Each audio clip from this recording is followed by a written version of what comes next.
A Kenyan man born in 1963, the year his country emerged from decades of colonial rule, reflects on how Kenya has changed. VOA's Mike Richman tells us more. Frederick Nyenga is an entrepreneur who runs a butcher shop on the outskirts of Nairobi. His parents, like many Kenyans with high hopes for a country that won hard-fought independence, wanted their son to get a good education, but they could not afford to pay school fees. I completed primary school in 1980, then I went to high school.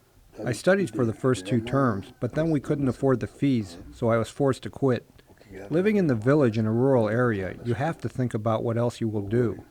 So I decided to start a business with money I had saved working in people's farms, and that's how I started. Like many people in rural communities, Nyenga shares a home with his extended family. He lives with his parents and 4 children.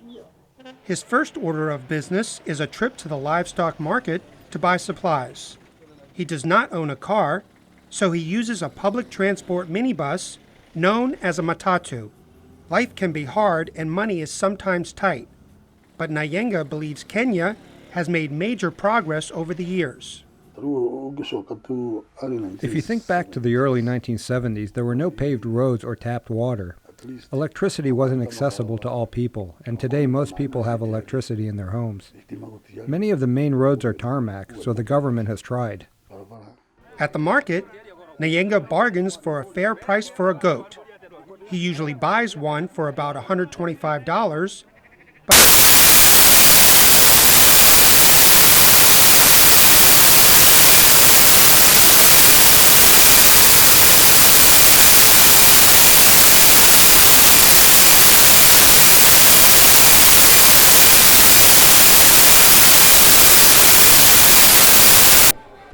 I can't tell you what the future of the country will be, but ask me about business. All we want is for us to be able to make a living.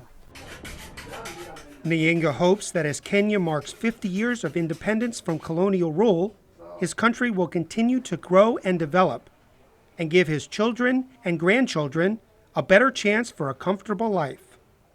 Mike Richman, VOA News, Washington.